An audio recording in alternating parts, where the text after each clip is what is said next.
Hmm. There we go. Welcome, everybody. David here with this week's Griscom stream, a little special Friday afternoon one. Hope you're doing well wherever you are. Always happy to hear from y'all. And as people know, these are a little bit more casual streams, so feel free to jump in with any kind of questions or things you might want to hear me talk about. I'll do my best to keep these going. We got a couple of stories. Obviously, we're going to talk a little Gaza, we're going to talk a little Biden, um, and much more. But as always, want to make sure people feel ready and able to just sort of pop in there with any questions or things. This is a good time for us to be able to hang out and chat for a little bit. I will just remind folks that we are in the middle of our big Left Reckoning end of the year merch sale. We got our fence cutters sweatshirt. Those first ones have gotten to people already. They're looking really good. If you have gotten your Left Reckoning merch, please tag us on social media. We'd love to share the photos of y'all wearing that stuff out there in the world. So now we also have our Left Reckoning trucker cap, our Plains t-shirt, and our Big Tex tank. You might be able to, if you order it now, you might still be able to get it by Christmas. Though it is starting to get to that time where will not be able to guarantee necessarily that these things will get delivered to you before Christmas. But you can get access to that over there at the leftreckoning.com /store. And let's see, I think there's a fancy little merch button here if you want to get access to that. It really does help Matt and I out a lot, keeping up with the show and paying our taxes. So if you're able to, it does really help us keep this going. And I think the merch is pretty nice. I wear it a lot myself. Um, but yeah, folks, we got a few things. This Sunday, Matt and I are going to be doing a kind of in-depth conversation on my most recent piece in Jacobin magazine. I'll put that out there as well. Um, on the history of the Southern Tenant Farmers Union, which is a radical, one of the first interracial unions in the country, organized amongst some of the poorest people, sharecroppers in the South. Really fascinating story. I have the book here. People should definitely pick it up and read it. Mean Things Happening in This Land. It is the autobiography of H.L. Mitchell, who was one of the founders of the Southern Tenant Farmers Union. He was a young guy born in Western Tennessee, spent a lot of his time in Eastern Arkansas, became a socialist at a pretty young age during the Eugene Debs campaign. And that sort of led him into labor organizing and founding this radical interracial union in the South that took on not only the bosses, but also the KKK, the police, and the FDR administration, most notably Henry Wallace, who, I guess, because of, what the Henry Wallace, I think, revival, that must be because of Oliver Stone, right? Because in Oliver Stone's kind of American histories, Henry Wallace is sort of seen as an American, a path not taken by America. Anyway, in this story, in the real history here, at least when it comes to these tenant farmers, Henry Wallace was very much a villain and was working against this organized labor movement here, wanting to make sure that the big boys, the agricultural capital, was happy, not really caring too much about the everyday workers. But y'all check out that piece in Jackman. We'll have a more in-depth conversation on it on Sunday. I think that's enough preamble. We can get into it. I'm gonna check for questions, and then we have some stories here. I got a good one here. Joseph says, David, what songs have you been jamming on lately? Um, I've been listening a lot to Towns Van Zant recently, particularly Snowing on the Raton. I don't know if y'all have heard that song before, but Towns' original version is really great. And there's a couple of really cool, awesome bands that have been doing some great covers of it. That's been on my radio lately. Let's see. What's up, Charlie from Waco? Joseph asked me, what are my country music recommendations? Well, that's a long list. Let me give you a quick one. Obviously, the classics, right?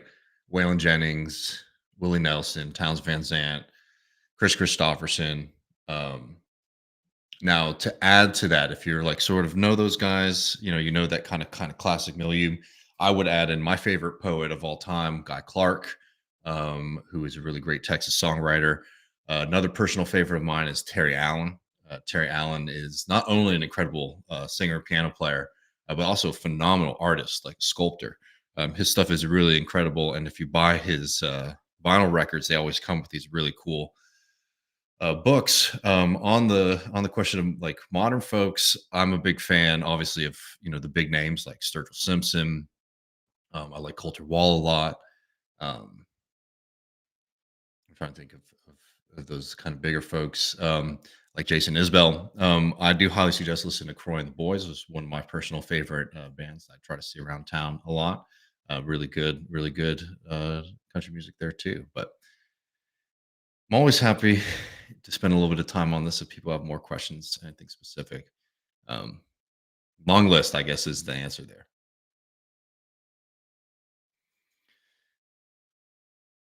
Cole says, "Did you see David Pakman's segment where he joined a Republican member of Congress in bullying, harassing, and condemning college presidents who want to protect their students' right to protest Israel?" No, I haven't. If you have that, you might need to send that to us because we probably need to cover that.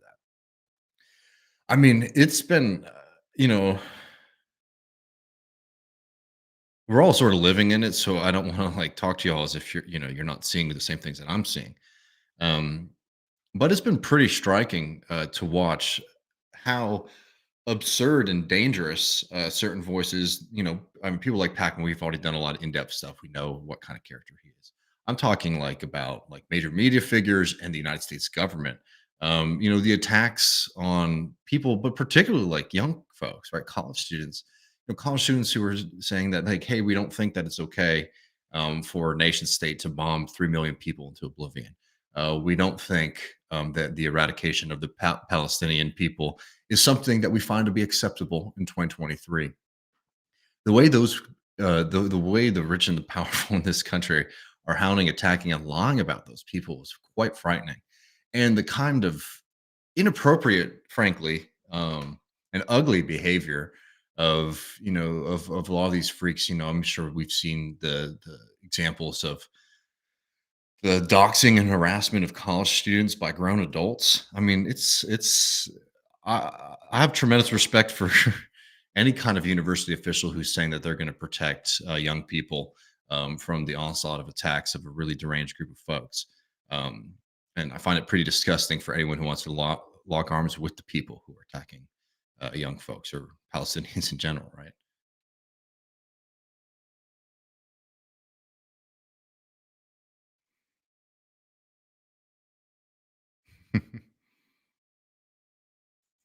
Well, this is a quick one from Awesome Possum. I'll just take this as a little palate cleanser.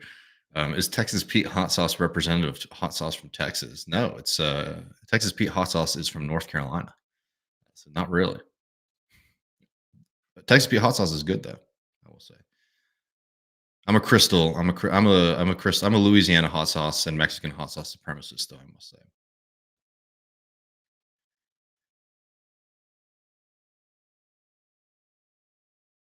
It's a good question from the Twitch. I don't have an answer here. Is in Argentina will Malay last this term or leave halfway through? I mean, you can never tell the future. But I mean, Malay is going to do a lot, tremendous damage to Argentine folks. But there's I mean, we talked about this when we did our coverage of Malay after he won the presidential election on Left Reckoning and on the main show. And one of the things that I think is important to sort of take away is the continuity between these kind of right wing populist characters and neoliberal government. And what I mean by that is that there'll be shocking and horrific things, but so much of the way that these guys actually govern and play politics is like in the realm of culture, right? Um, because more privatization, more opportunities for big business, things like that. Um, the kind of like radical change that these right wing populists run on is not something that they really have on offer because at the end of the day there really isn't a kind of structural critique of the way the system is working because it is the world that they want to be living in, right? All these guys who praise the neoliberal economists and things like that, and then sort of act like, oh, the globe has been taken over by these like globalist status and all that kind of stuff is nonsensical. I mean, we are living in the world of right wing economics, right? We are living in the consequence of that world. So what these guys end up doing is kind of being avatars for, grievance, um, and culture war spectacle. And that doesn't mean that it's not like dangerous and that they don't do a lot of damage. They do. That's not at all what I'm saying. But you know, what I guess what I'm getting at is like it's the same thing with Trump is that as wild as these characters tend to be, and as frightening as they tend to be, um, they are highly compatible with systems of global exploitation, with systems of global capital, and it's always interesting to see, even though it's probably not the preference of like the bankers, for example, the financial class, for example, to have these folks in because you know they're not good for business as usual because they do kind of shocking and abrupt things. Um, but they're much more compatible than, like, let's say, any kind of like left wing populist leader. Look at the way that those folks get treated, both in the media and when they win. And look at somebody like Bolsonaro, incredibly damaging to the Brazilian economy too. But he was able to, he wasn't. As much of a direct threat to the profiteering of the financial classes, like more left wing populist leaders, right? And I think that that's just something that's worth noting as we're sort of going through cycles of this across the globe of these right wing populist folks. I think that one thing that is kind of notable is out of the populist era. Um, what is sort of left is just like these kind of recreations of the same old, right? Weird guy, strange right wingers with bad hair, loud, disgusting folks. The long 2010s, as some people have called it, that being the kind of continuation of that today, that the energy still seems to sort of almost be exclusively on the populist right, I think is something that's notable. But love to do more on that. I totally endorse this as well. Ricky says Hayes Carl is a good modern country artist. Yeah, no, Hayes Carl is amazing. I'm a huge Hayes Carl fan. I also love that he's a kind of understudy of Ray Wiley Hubbard as well.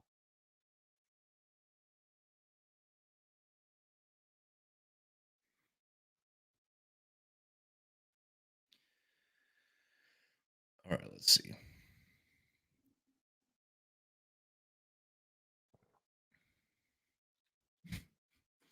I don't know. Going back to the Twitch for midnight. No Night is talking about these right wing populists. Why do these guys look like they cut their own hair? I know for guys who do seem to believe in the free market, it's sort of amazing that they seem to do that stuff at home. All right, let's get into some Israel stuff, and then I'll take some more questions because there's a few things that I wanted to sort of take a moment to note. Um, as we all know, the brutal war and campaign against people in Gaza has been intensifying. We've seen these disgusting images of people stripped down to their underwear and paraded around by the IDF. Just truly, truly horrifying images. Um, and it's frightening to see the willingness, and we'll get to them in a second. The willingness of so many on the American side and the American government's willingness to sort of continue running cover for this when it's becoming extremely clear um, that this is about collective and mass punishment in Gaza of Palestinians. I want to look at just a couple quick stories just to catch people up on a few things, and then I wanted to get to some sound. Um, this first one here I want to get to just because this was something that got a lot of attention. Was that in Philadelphia? There were protests against the slaughter of Palestinians, and one of the targets of these protests was an Israeli restaurant called Goldie's. And the way that this was sort of pushed in the media and people like completely cowardly and disgusting figures like John Fetterman were sort of pushing this is that, oh, this kind of raging crowd decided to just attack Jewish owned businesses, right, for the crime of selling Jewish food, right? And this being a kind of perfect example of like the rising anti Semitism in this country. Um, and this is an extremely dangerous falsification of reality because this restaurant and the owner of this restaurant that they targeted and just protested outside of, right, which you have the right to do that. You should have the right to do that. Is run by this guy Michael Solomov, who is a pretty famous. If you're a foodie, right, you might have come across their cookbooks or things like that.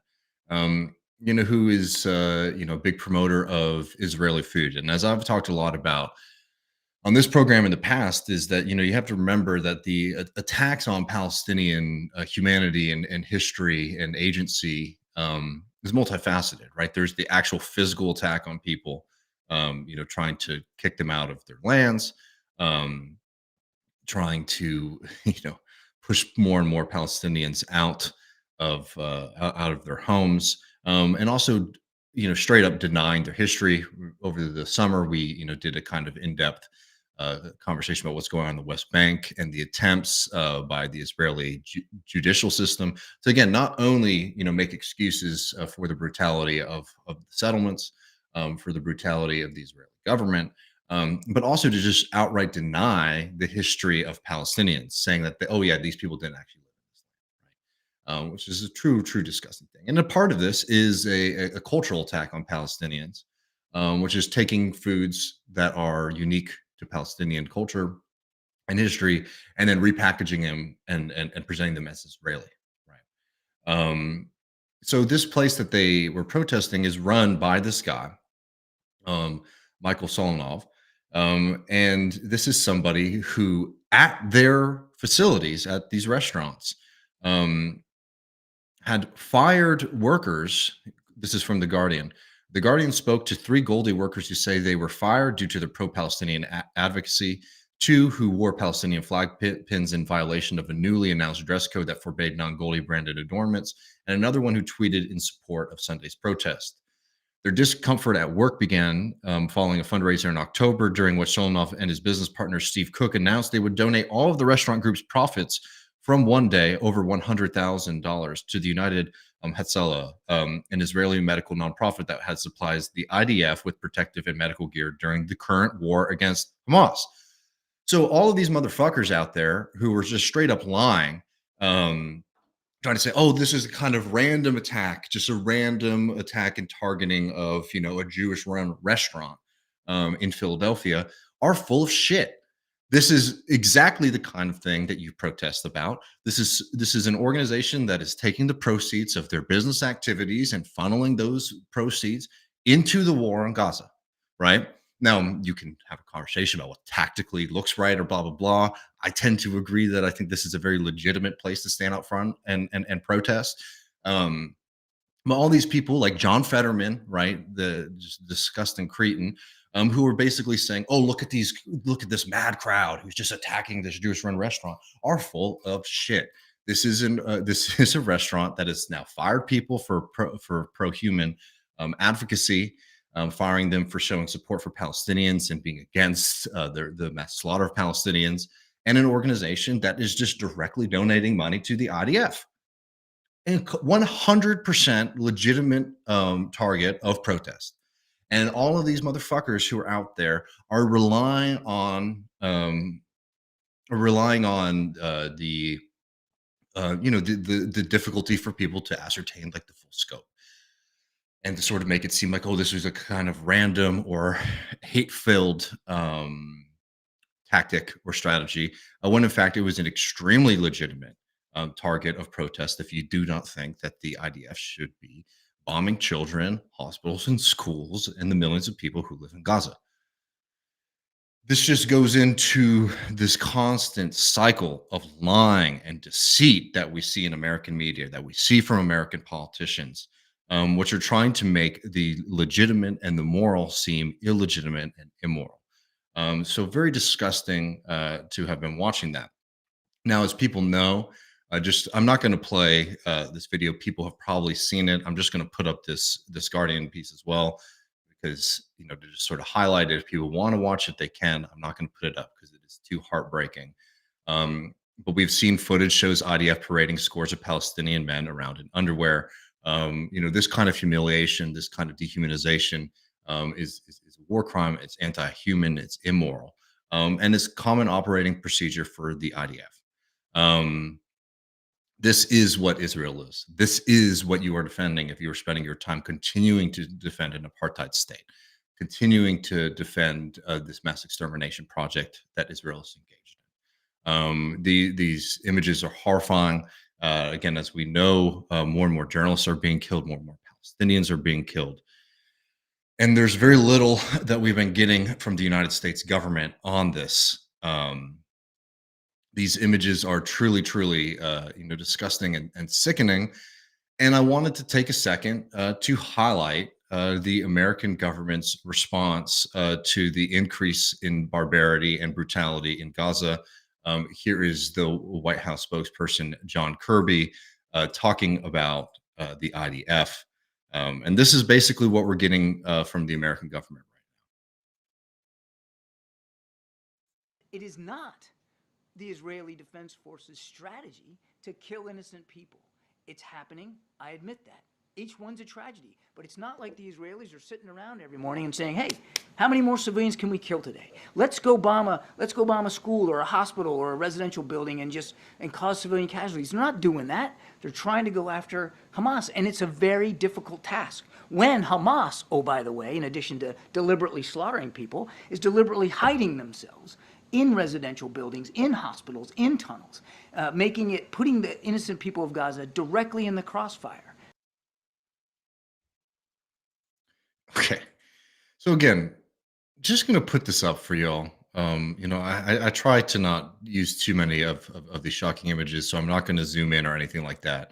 But look, this is what we're talking about here.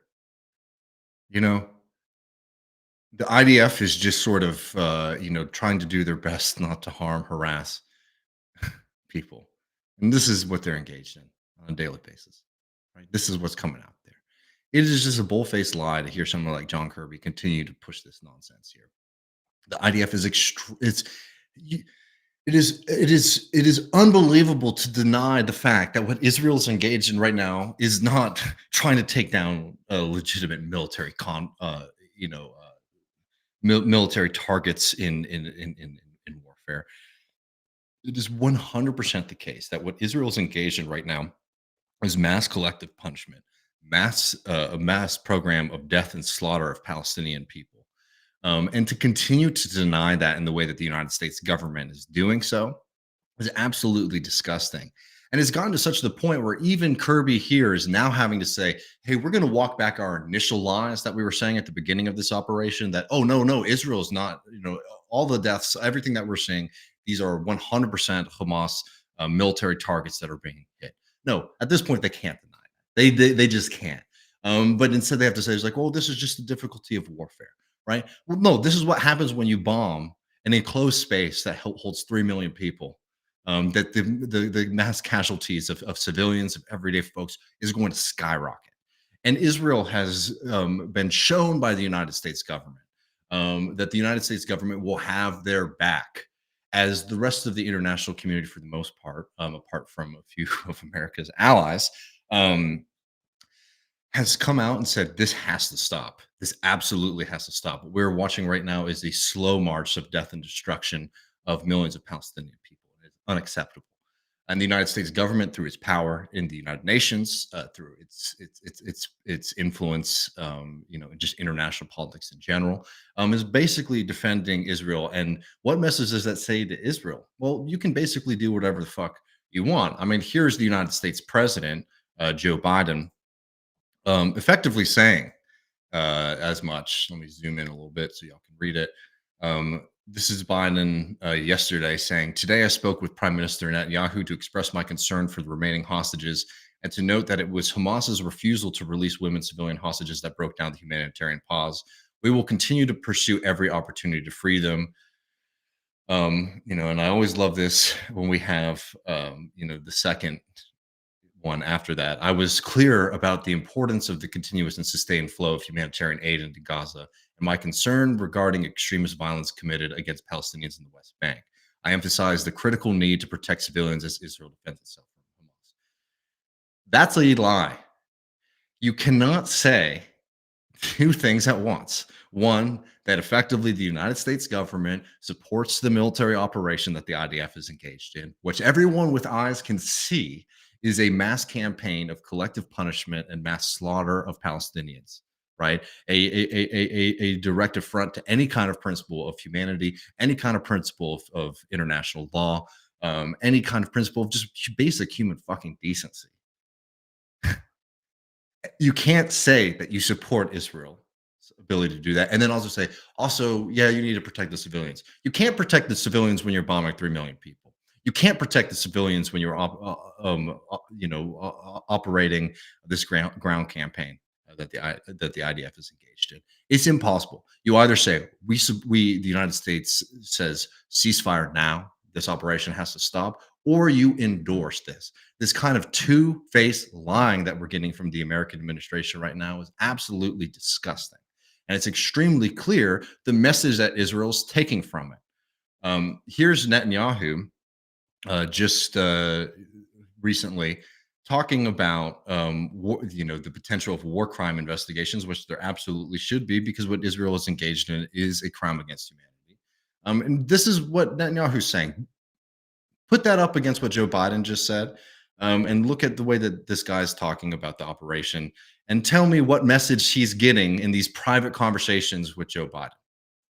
When the ICC investigates Israel for fake war crimes, this is pure anti-Semitism. The court established to prevent atrocities like the Nazi Holocaust against the Jewish people is now targeting the one state of the Jewish people. First, it outrageously claims that when Jews live in our homeland, this is a war crime. Second, it claims that when democratic Israel defends itself against terrorists who murder our children, rocket our cities, we're committing another war crime. Yet the ICC refuses to investigate brutal dictatorships like Iran and Syria, who commit horrific atrocities almost daily. As Prime Minister of Israel, I assure you, we will fight this perversion of justice with all our might.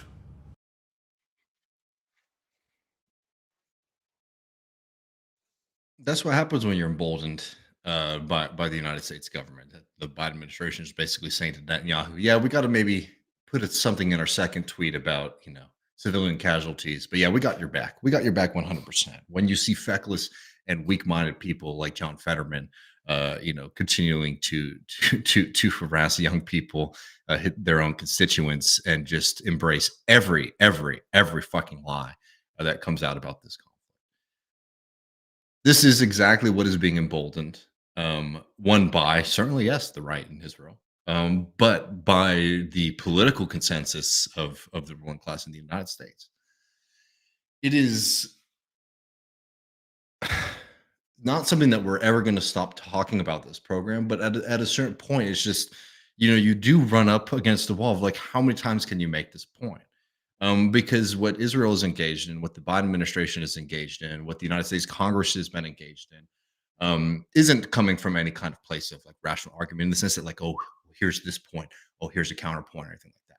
It is a commitment to lying and running cover for a regime that is engaged in a campaign of mass slaughter in Gaza. Full stop. That is what's going on, and what has been going on, and that will continue. That will continue as long as the United States government plays this defensive role for Israel's, mass slaughter campaign in Gaza. Now there are attempts. I know that the UN Security Council is supposed to be having another resolution to vote for a ceasefire in Gaza. As of this recording, I don't have the tally on what that's looking like. But there are certainly a lot of attempts in the international community to fight back and push back against this campaign of brutality. Netanyahu's freaking out because the ICC is threatening to investigate Israel for its war crimes. But when you have Joe Biden, when you have the United States Congress at your side, the ability of these crimes to continue is tremendously amplified. Now,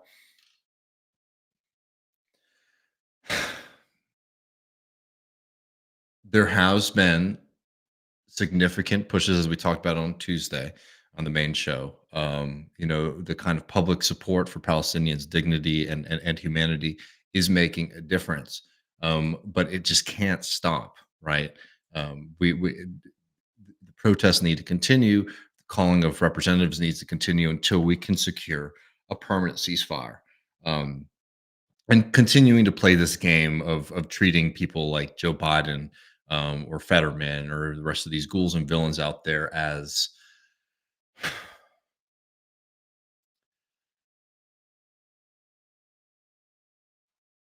if they are just sort of engaged in a position that is operating from a place of like legitimate disagreement. That has to stop. Absolutely. Because what we are getting right now from Joe Biden, from the vast majority of the Democratic Party, and certainly from the vast majority of the Republican Party, is a full throated endorsement of the mass slaughter of Palestinians. Full stop. That is what is going on. That is our government. And I don't want to hear any of these whiny fucking people continue, to say things like, well, if you criticize Joe Biden, the Democratic Party, then that means that Trump's going to get into office. And wouldn't it be so much worse? At a certain point, you really do have to ask your question, how much worse could it get than what we're seeing right now? Right. And to recognize the fact that both Joe Biden and somebody like Donald Trump are united on one thing, and that is their support for Israel to engage in mass slaughter of Palestinians. And until people in this country recognize the fact that both of these forces represent the embodiment of some of the most evil commitments, we're not going to be able to break through. I do not think that it is legitimate at this point to continue to say that you will support Joe Biden. Joe Biden is overseeing one of the most disgusting examples of mass slaughter in recent history. And not only is he sort of overseeing it and not stopping it, by enacting and engaging in the harassment campaign against protesters, against college students, using these kind of nonsensical claims of anti-Semitism. Anti-Semitism is when you don't think that Palestinians should be slaughtered. Give me a fucking break. Recognize that this is the political program of Joe Biden. This is the political program of Joe Biden. And if that is something that you support, then you need to be full throated in it instead of continuing this kind of like, well, Trump, well, Trump, well, Trump. Joe Biden is the president. Joe Biden is the one who is in his administration, and the people downstream from him are the people who are engaging in policy, in rhetoric, and in statements that are inciting and allowing this monstrosity to continue. Full stop. Let me bring some of y'all in there, and I'll take a few more questions, and we'll see where we're at after that.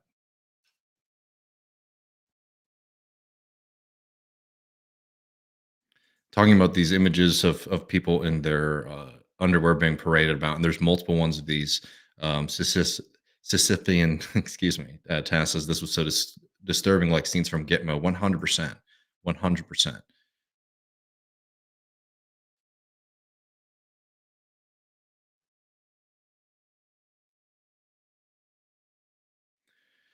Fetterman's going to be in there for a while at this point. And what's so disgusting about Fetterman is, not only is he taking the position that he's taking, but he's taking, and also, usually I try to leave him out of but like any one of those staffers on the Fetterman campaign who's still sort of sitting around and supporting this kind of thing,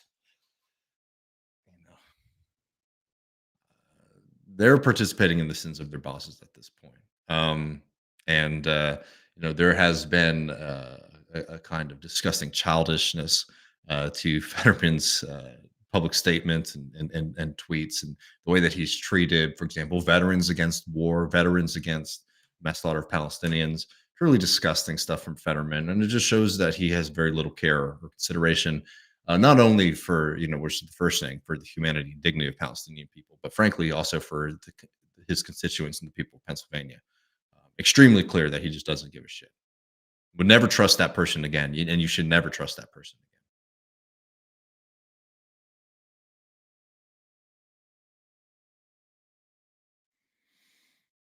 Well, shit. What's up? Jason Miles is in the chat. Good to hear from you, friend.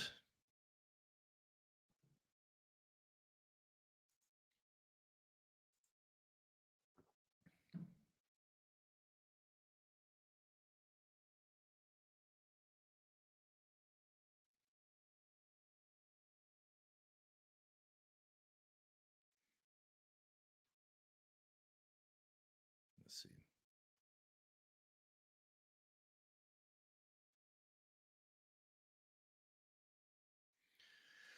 I mean, I think this is true.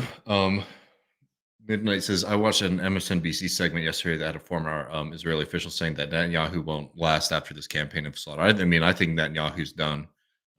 Just on the baseline of what happened on October 7th, I think that his political career is over. But he's gonna go out with a really disgusting crescendo to his already brutal legacy.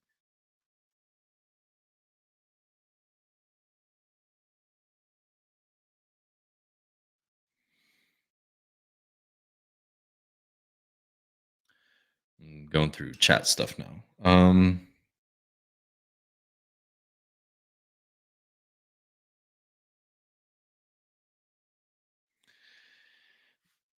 Well, David has a good question here. Says, looking back, were a lot of leftists too impressed with Fetterman's authentic style? Wasn't he always against Medicare for all, pro cop, pro fracking, pro Israel? Well, Medicare for all, he sort of wavered on as the campaign went on, and once he got into office, he completely backed off of it. But initially, he sort of had presented himself as a kind of Bernie adjacent person, and I think that sort of played a lot into that. He was always pro-Israel. Ben Burgess wrote a great piece back in the day on John Fetterman when he was running for Senate. Sort of going through John Fetterman's pretty disgusting positions on Israel. I think with Fetterman, on this issue of Israel, we talked about this a while ago on the Griscom stream, probably a few weeks back. But there was a kind of debate that was going on within left wing circles, and I think most kind of critically amongst people who were engaged in electoral and political work in this country about how to deal with Israel Palestine and its relation to progressive political campaigns. And one of the kind of questions here was, is it worth it? Because if you look at, for example, organizations like DMFI, Democratic Majority for Israel, and a lot of the other pro Zionist organizations in this country, they were just spending significant amounts of money against progressive candidates, right? Almost exclusively targeting uh, progressive candidates in this country. So there was a kind of question about maybe it's tactically worthwhile to be, and this wasn't everybody. I'm just like laying out the debate, right? That okay, well maybe it's worthwhile to just sort of get folks into certain kinds of positions who have connections to this larger movement, and we might not need to expect them to sort of make certain statements in their elections.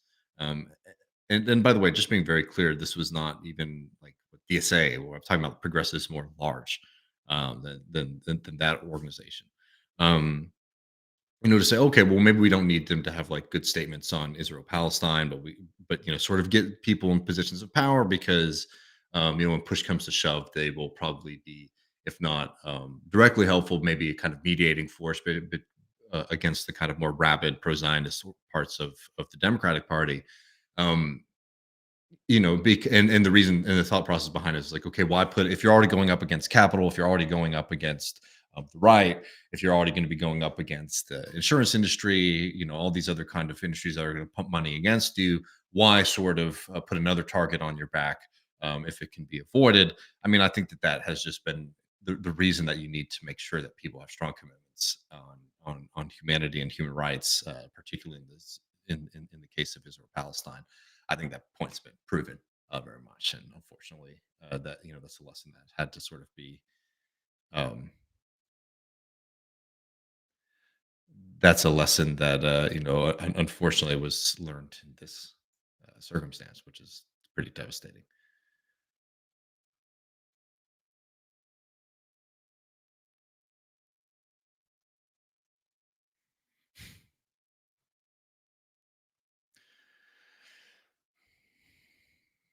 All right, can maybe take a couple more. I'm gonna good friend Kowalski at Prairie Fire has a question. I'm gonna come back to you on that in a second, just because that's a little bit of a topic shift. Um,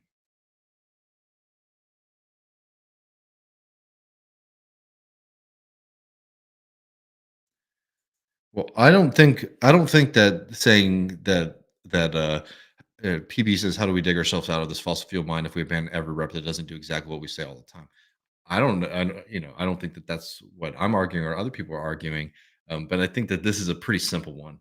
Frankly, that if you can't support human rights and human dignity, probably not somebody that you want having in your movement. You can't trust them, and you don't want to support people, frankly, who think that it's okay to exterminate millions of people.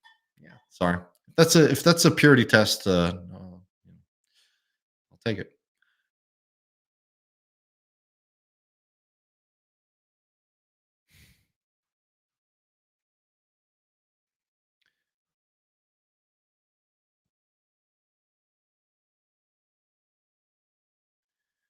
All right.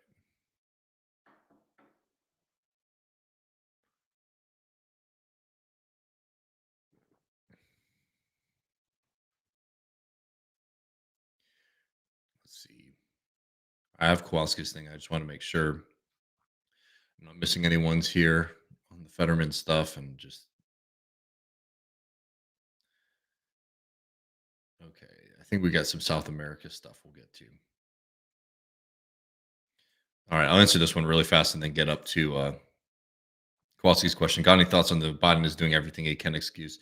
Yeah, it's bullshit. If Joe Biden was actually 100% serious about stopping this, he 100% could. It's always amazing how the United States president is the most powerful office in the world when it's Trump in power, but when Democrats are in power, extremely, extremely weak. 100%, Joe Biden could be blocking continued military aid to Israel, isolating Israel on the international stage, pursuing sanctions against Israel if it continues to slaughter millions of people. Yeah, 100%. There's plenty of tools in that guy's tool chest, and he's not using them. And it's an explicit choice by him. I don't understand the. Um, it's pretty amazing to watch people continue to make excuses for somebody like that. All right, so we got somebody from Prairie Fire here. We're gonna switch a little bit. Prairie Fire says, "Have you heard any news on what Lula intends to do if Venezuela invades Guyana? I know they've mobilized a good chunk of the army and sent them to the northern Amazon.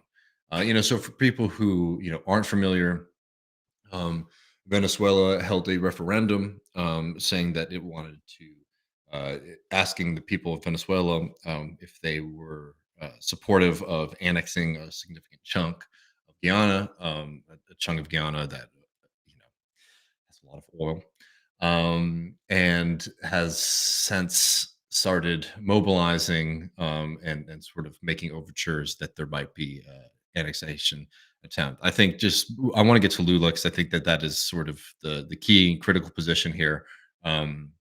But just sort of like two things going into it. One, I think that like any people out there who are playing kind of fantasy politics and acting like annexation is any kind of legitimate aspect of an extension of the um, Bolivarian revolutionary project or something like that. They're full of shit.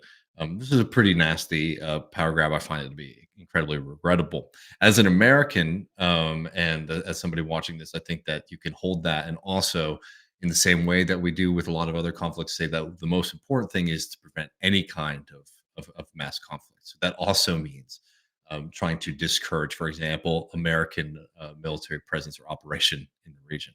I do think that I can't sit here and tell you which way things are going to go. I always sort of caution about getting a little carried away um, with things before we sort of have a full sense about whether or not it actually seems like there is going to be any kind of military operation. Um, I'm not sure if there will be, but these kind of things, they get really, really bubbly fast in the way that people start talking about them. So I just sort of urge a little bit of calmness in the way that we engage with them. But I would just say, as an American, I think that like it's very easy a position to say like the United States getting in any kind of military operation there would be absolutely disastrous, and that's something as an American that you can oppose without having to say that you think that Venezuela should be able to annex large chunks of land. Now Lula has I think taken the correct line on this, um, which has been calling for peace in the region, saying that for example he doesn't support any kind of annexation measure, thing like that. And yes, Brazil has mobilized their military into the area to sort of ward off and discourage any kind of military operation from Venezuela. Lula says, "quote." South America is a region of peace and cooperation, and he doesn't think that this issue should, quote, contaminate regional integration and threaten peace and security. Um, Lula has also taken the position of trying to pursue peace and negotiation talks instead of sort of sprinting into hysterics and pure military might. I think that that is the correct place. I think that Lula is sort of modeling how to handle a situation like this. It is incredibly worrying. One, because of what this potentially means for Guyana, what this potentially means for South America, but for the potential and the worry that these things could spiral out of control. Um, so I think that Lula is operating from. So to answer your question on what Lula intends to do if Venezuela invades Guyana, I think that what Lula's first and primary focus has been on and should be on is the process of de-escalation as and diplomacy as the key planks here. Lula is not somebody who wants to push any kind of powers conflict in the region. I think that continuing to show, just like he has been in other conflicts, for example, Russia, Ukraine, being somebody who pushes for peace and diplomacy and not for war is why we like Lula.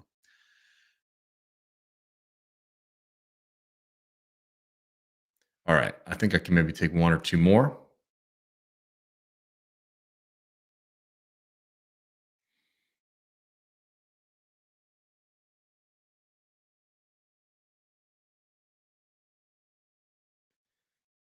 Or maybe that's it. All right, folks, we're going to run. I'm going to be back with Matt this Sunday. We're going to be talking about this recent piece of mine that's up in Jacobin now. Um, the piece is called, let me pull it up for y'all. I'll put in the chat again. Um, I was really happy to write this. It's an in-depth look at the Southern Tenant Farmers Union, which is a radical American union that was operating in the South, that took on the plantation bosses, that took on the FDR administration, that took on the police, and took on the KKK. One of the first interracial unions in the country, and that's notable enough. But the figures, and particularly H.L. Mitchell, whose autobiography "Mean Things Happening in This Land" I reviewed for this piece. Has a lot of incredible lessons for today. And just maybe to tease a little bit about what we're going to be talking about on Sunday, there's a lot of gallantry. There's a lot of heroism. I'll just read you this opening bit just to sort of give you all the sense of why the story is so cinematic. It's 1935 and class war is brewing in Arkansas. Standing before 1,500 black and white sharecroppers, the radical Methodist minister Ward Rogers thunders, "I can lead a mob to lynch any planter in Poinsett County." The crowd erupts with applause. These white and black sharecroppers who worked, lived, and died amid the vestiges of the Southern plantation system were no strangers to terror. The night before, a group of planters and deputy sheriffs had attacked an adult education class taught by Rogers.